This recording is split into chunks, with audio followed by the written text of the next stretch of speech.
말씀입니다. 사도행전 2장 1절부터 4절까지 말씀입니다.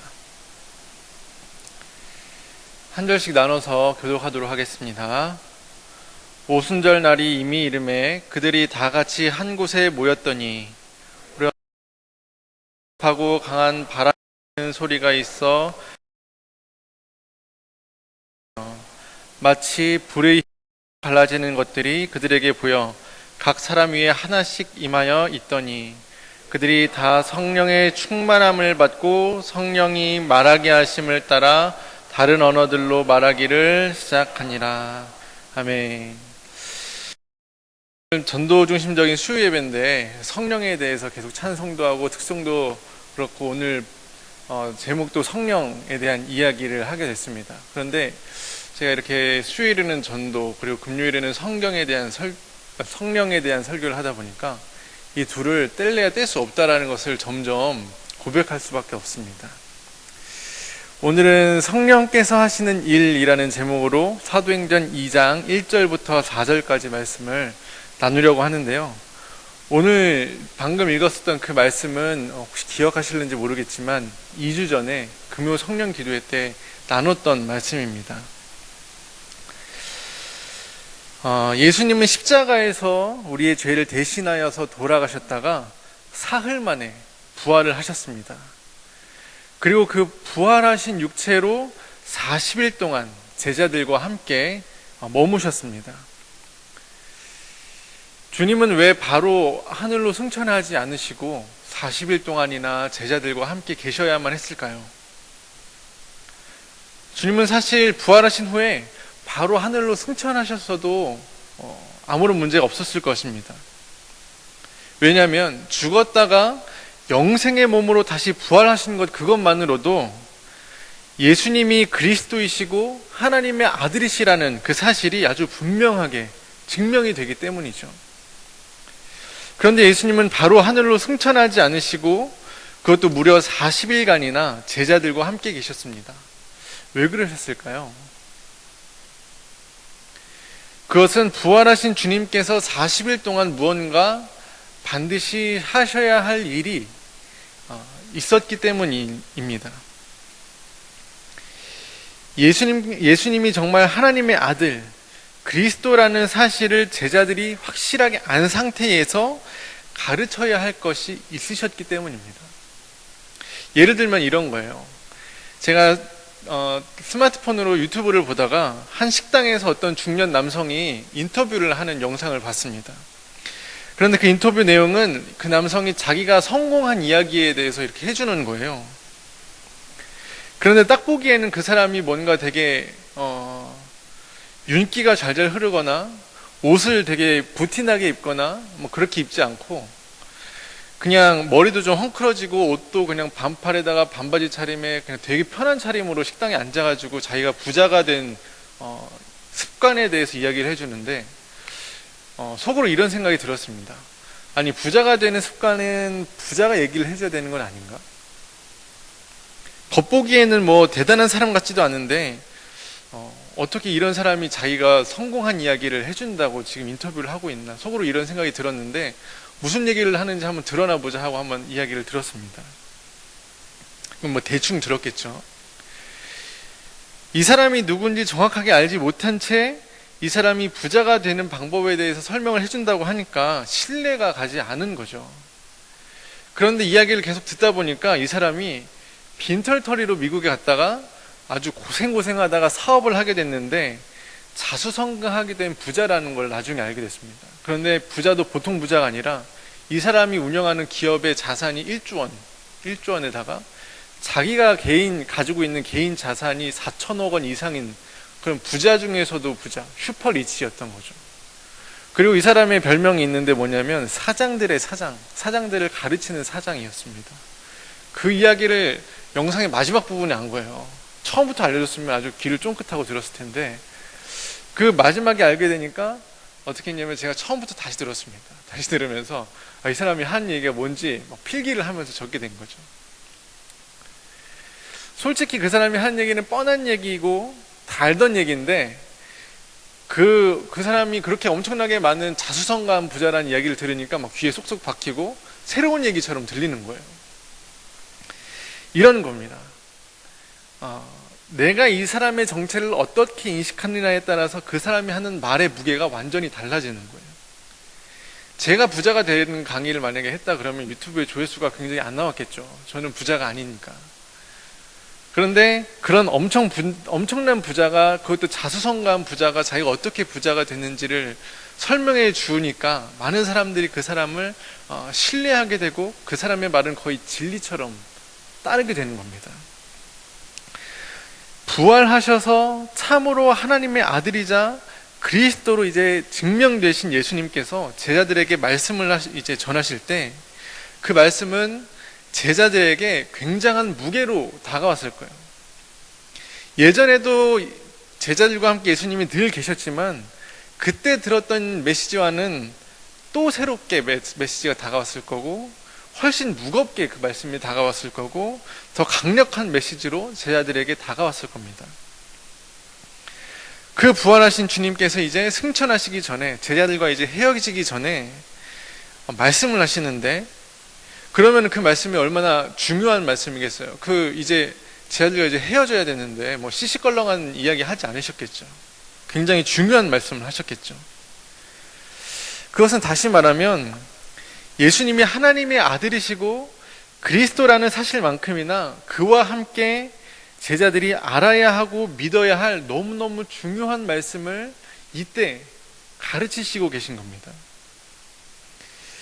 그리고 이 말씀은 오늘날 많은 신앙인들이 놓치고 있는 것입니다. 많은 신앙인들이 예수를 주로 고백하고 그리스도로 고백하고 하나님의 아들로 고백하는 것은 누구나가 다 그렇게 고백하고 있지만 이것에 대해서, 이 부활하시고 승천하시기 전 그 사이에 대해서 어떤 말씀을 하셨는지에 대해서는 사실 크게 관심이 없는 경우도 많이 있습니다.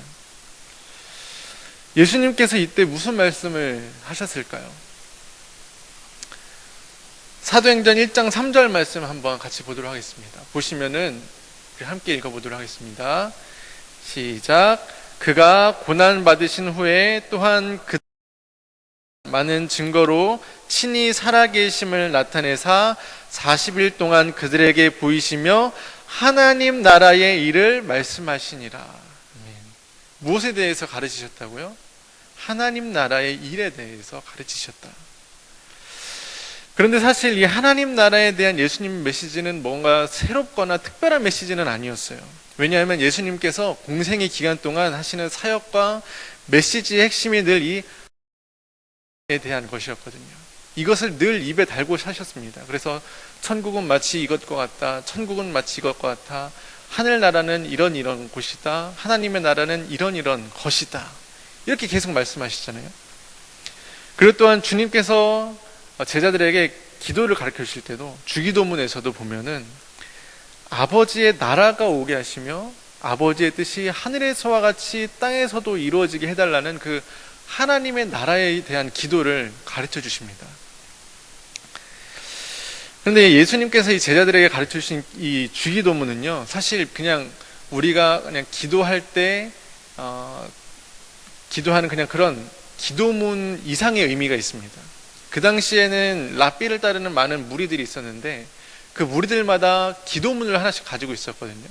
그 기도문은 그 공동체가 가장 핵심으로 가지고 있는 어떤 사상을 집약해 놓은 것을 기도문으로 읊었습니다. 그래서 예수님의 제자들이 말하기를, 저 요한이 그 자기 제자들한테 기도를 가르쳐 준 것처럼 우리에게도 가르쳐 달라고 그러잖아요. 우리 예수 그리스도를 따르는 공동체에게도 예수 그리스도를 따르는 그 공동체의 핵심적인 사상이 담겨 있는 기도문을 달라는 이야기였던 거예요. 그런데 그 예수님이 가르쳐 주신 주기도문에서도 핵심적인 문장이 바로 이 하나님, 좀 전에 말씀드렸던 하나님 나라 문장입니다. 이렇게 예수님께서는 하나님의 나라에 대해서 그 공생애 동안 너무너무 중요하게 생각하셨고 자주 말씀하셨고 늘 가르치셨어요. 하지만 부활하신 예수님께서 전하신 하나님의 나라의 메시지는 그 전과 동일한 메시지였어도 전과는 완전히 다른 무게로 새로운 메시지로 새로운 깨달음으로 제자들한테 와 닿았을 겁니다. 그리고 그 하나님의 나라에 대해서 말씀하신 다음에 예수님께서 하신 말씀이 뭐냐면, 예루살렘을 떠나지 말고 내게 들은 바 아버지께서 약속하신 것을 기다려라, 이렇게 말씀을 하세요. 여기에서 아버지께서 약속하신 것이 뭐라고 했었는지 기억나시죠? 이것은 바로 성령 하나님입니다. 그리고 말씀하시기를, 오직 그 성령이 너희에게 임하시면 너희가 권능을 받고 예루살렘과 온 유대와 사마리아와 땅끝까지 이르러 내 증인이 되리라. 예루살렘, 그리고 유대, 사마리아와 땅끝 어디에서도 너희들의 말과 너희들의 삶으로 예수님을 증언해서 예수가 그리스도시고 하나님이 왕이신 그 하나님의 나라에 대해서, 하나님의 통치가 하늘에서와 같이 땅에서도 이루어지는 그 하나님의 나라를 너희들의 말과 삶으로 예수를 주로 고백하면서 이뤄가라, 이렇게 말씀하신 게 바로 좀 전에 읽었었던 바로 그 말씀입니다. 예수님의 대지상 명령이죠. 우리가 예수님을 믿는 이유는 내가 소망하고 내가 바라고 내가 꿈꾸는 멋진 내 인생, 내 나라를 위해서가 아니라 사랑이 충만하고 정의가 바로 선 하나님이 주인이신 나라를 이 땅 가운데 세워가기 위함입니다. 예수님께서 우리를 부르신 이유는 그것 때문에 우리를 부르신 것입니다. 바로 하나님 나라를 세워가는 일 말입니다. 그런데 그 일을 성령의 주도하심과 성령의 인도하심으로 하라라는 말씀이에요. 성령 하나님과 이 하나님의 나라는 떼려야 뗄 수 없는 관계입니다. 이 말씀을 하시고 예수님께서 이제 승천하시고 하늘로 올라가셨죠. 그리고 드디어 오순절날 제자들이 다 같이 모여 있을 때 그 마가의 다락방에서 일이 벌어졌습니다. 한 번 더 말씀 띄워주시겠습니까? 네, 우리 한번 이번에는 한 목소리를 읽어보겠습니다. 시작. 호련히 하늘로부터 급하고 강한 바람 같은 소리가 있어 그들이 앉은 온 집에 가득하며 마치 불의 혀처럼 갈라지는 것들이 그들에게 보여 각 사람 위에 하나씩 임하여 있더니 그들이 다 성령의 충만함을 받고 성령이 말하게 하심을 따라 다른 언어들로 말하기를 시작하니라. 아멘. 하나님, 예수님께서 약속하신 그 성령께서, 주님께서 약속하신 그 성령께서 그날의 그 집안에 임하셨는데 어떻게 임하셨냐면, 중요한 것은 각 사람 위에 하나씩 임하셨다입니다. 각 사람 위에 하나씩, 각 사람에게 임하였다. 이것이 중요한 것입니다. 이것이 왜 중요한가?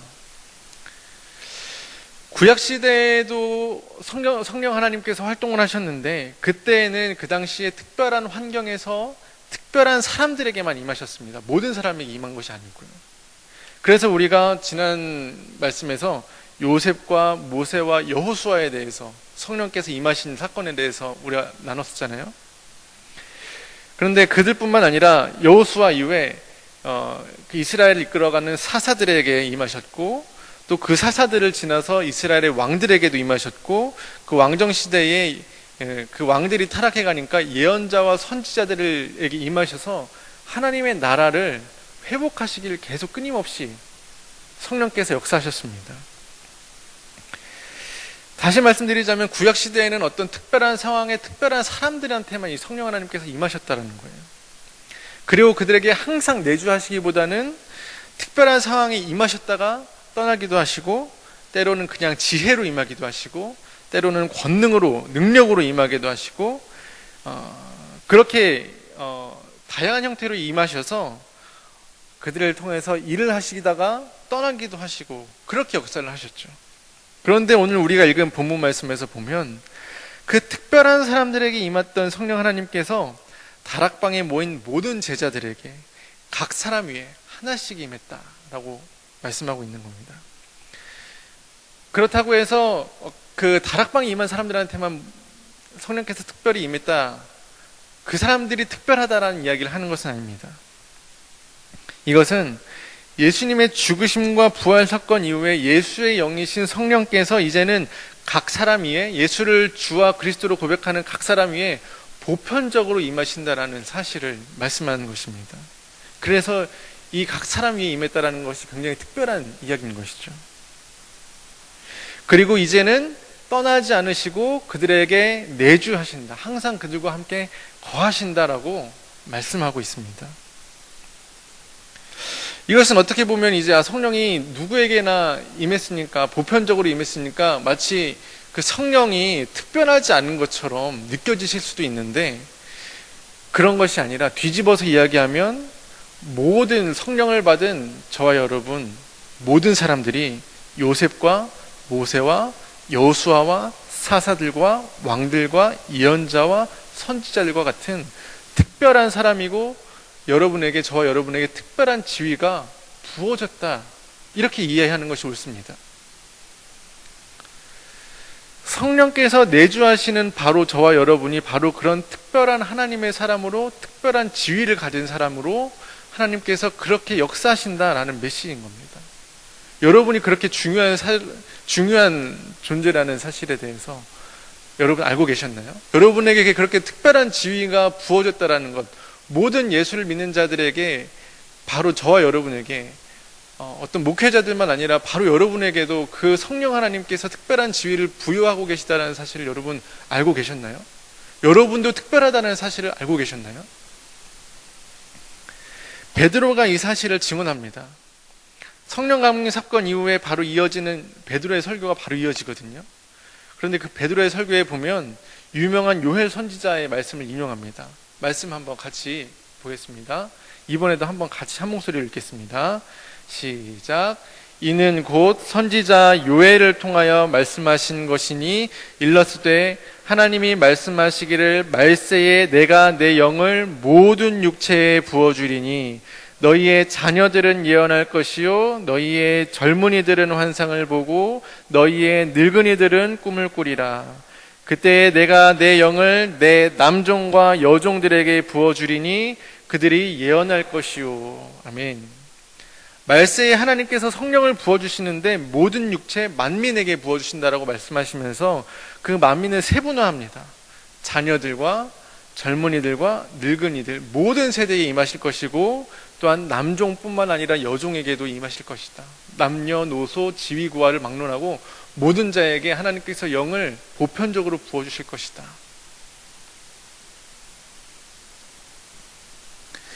그 성령께서 각 사람 모두에게 임하셔서 하시는 일이 있는데, 그것은 예언을 하고 환상을 보고 꿈을 꿀 것이다. 성령은 하나님의 영이시기 때문에 성령께서 오셔서 우리가 하는 예언, 우리가 꾸는 꿈, 우리가 보는 환상은 하나님의 꿈이고, 하나님의 하신 일과 하나님의 하실 일들을 예언하는 것이고, 하나님의 환상, 하나님이 이루실 그 이상을 우리 가운데 보여주시겠다는 것입니다. 이것은 여기서 말하는 예언은 그냥 무당들이 하는 앞날을 점치는 것과 완전히 다른 차원인 것이죠. 하나님의 역사를 미리 보여주시고, 미리 말씀하게 하시고, 미리 꿈으로, 이상으로 품게 하신다. 왜냐하면 그분은 하나님의 영이시기 때문이죠. 성령께서 성령을 받은 성령의 사람들을 통해서 하나님의 나라를 이루어 가실 것이다, 이 말씀을 하고 있는 것입니다. 예수님께서 부활하시고 승천하시기 전까지 그 너무너무 중요한 바로 그때에 결국은 딱 이 두 가지 말씀만 성경에는 기록되어 있어요. 하나님의 나라와 성령에 대해서 말입니다. 그래서 이 하나님의 나라와 성령은 떼려야 뗄 수가 없는 관계인 거예요. 우리가 아무리 잘 준비되어 있고 재정이 막 충분해서 전도하고 선교할 준비가 되어 있어도 성령이 없으시면 우리는 하나님의 나라를 절대 이뤄갈 수가 없습니다. 그것은 불가능한 일입니다. 그런데 그것은 반대로 말한다면, 우리가 지금 어렵고 도저히 불가능해 보일 때도 성령께서 함께 하시면 하나님의 나라를 이뤄갈 수 있다라는 말입니다. 그게 이스라엘의 모습 아니겠어요?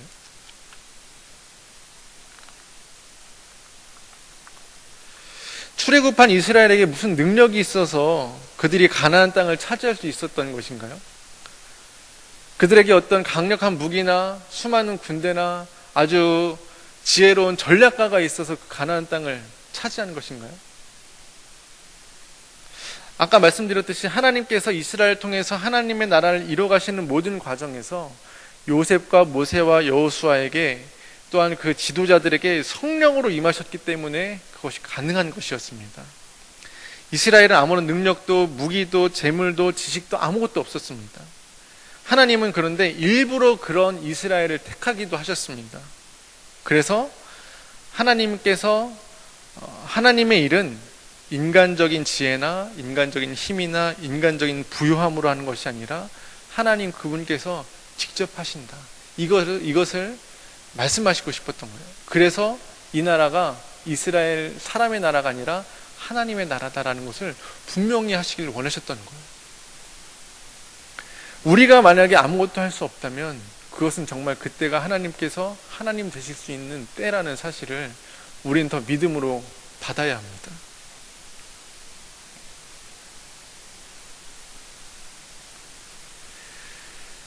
성령께서 그 나라를 인도하고 이루어가신다는 것을 이 이스라엘의 역사를 통해서, 이 성경의 역사를 통해서 우리는 아주 분명하게 알 수 있습니다. 그 와중에 이 요셉과 모세와 여호수아, 사사들, 왕들, 예언자와 선지자들은 그냥 그 하나님의 일에 단지 참여하게 된 것뿐이에요. 그들의 능력이 있어서가 아니라, 그들이 잘나서가 절대 아닙니다.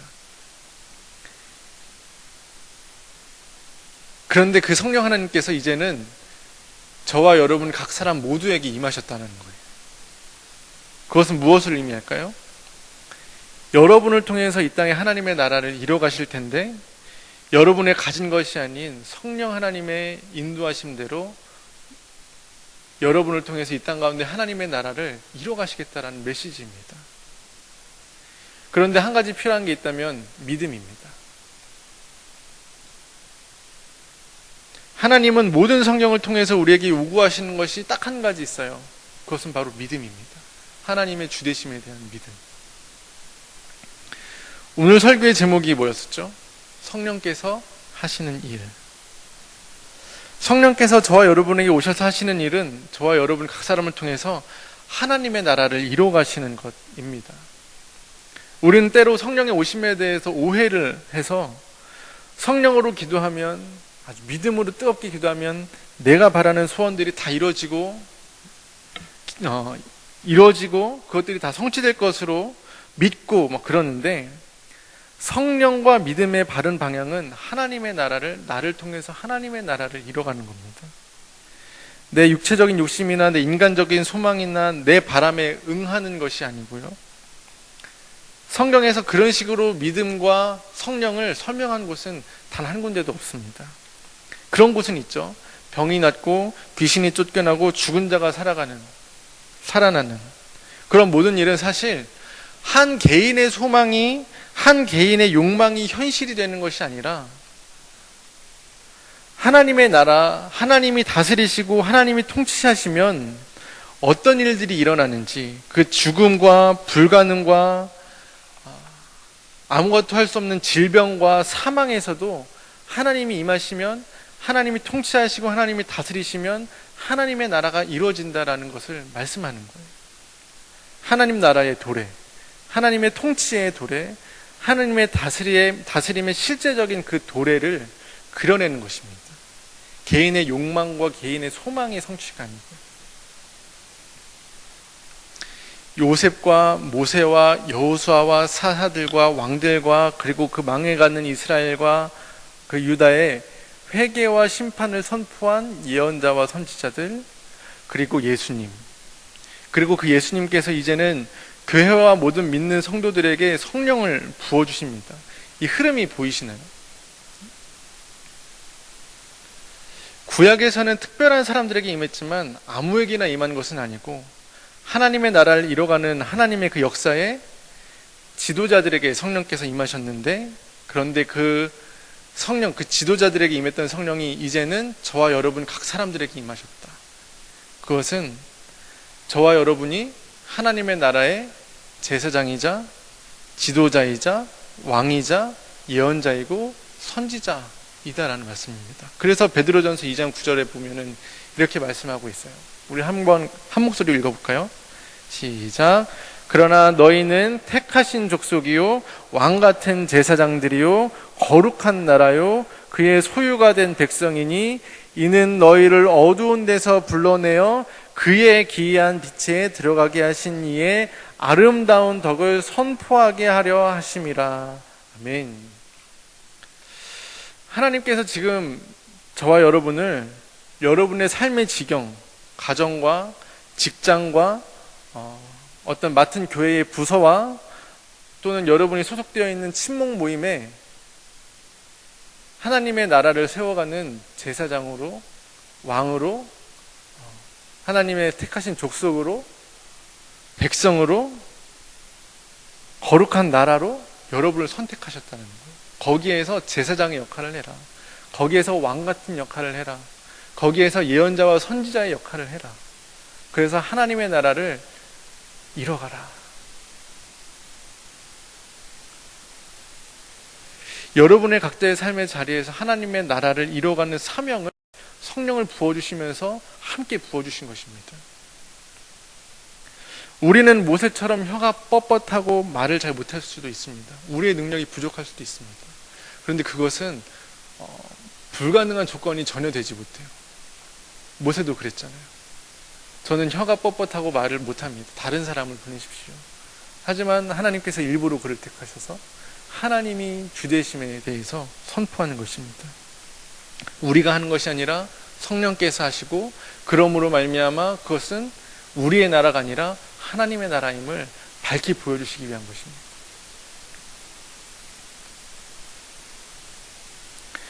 흠이 많고 능력이 없을 수 있습니다. 하지만 성령께서 여러분과 함께 하신다는 사실을 믿는다면, 그 믿음이 있다면 그 성도님들의 믿음을 통해서 하나님의 나라를 성령께서 여러분의 삶의 각 지경 가운데, 가정 가운데, 일터 가운데 이뤄 가실 것입니다. 그 믿음으로 여러분의 삶 가운데 제사장으로 서시고 예언자로 서시고 선지자로 서시고 왕으로 서시고 하나님이 택한 족속으로 서시길 바랍니다. 기도하겠습니다. 하나님, 부족한 우리를 불러주셔서 제사장 삼아주시고 예언자와 선지자 왕으로 삼아주시고 거룩한 나라 삼아주시니 감사합니다. 우리를 불러주시고 성령을 부어주신 이유는 다름이 아니라 하나님의 나라를 우리의 삶 가운데 이뤄가시기 위해서 요셉과 여호수아와 모세처럼 특별한 지위를 부여하셨다는 것을 우리가 믿습니다. 우리가 다른 것을 쳐다보거나 다른 것에 마음 뺏기지 않고 나의 나라를 세우지 않고 우리 삶 가운데 오직 하나님의 나라를 세워갈 수 있도록 믿음 더하여 주십시오. 그렇게 하나님의 나라를 세워가기 위해서 우리의 말과 모든 삶으로 주님을 전할 때에 우리를 통하여서 하나님의 크고 놀라우신 기적들이 나타나며 예수를 주로 고백하는 자들이 많아지며 그 땅에 하나님의 사랑과 공의와 정의와 놀라우신 하나님의 이적들이, 표적들이 나타날 수 있도록 성령께서 역사하여 주십시오. 감사드리며 예수님의 이름으로 기도드립니다.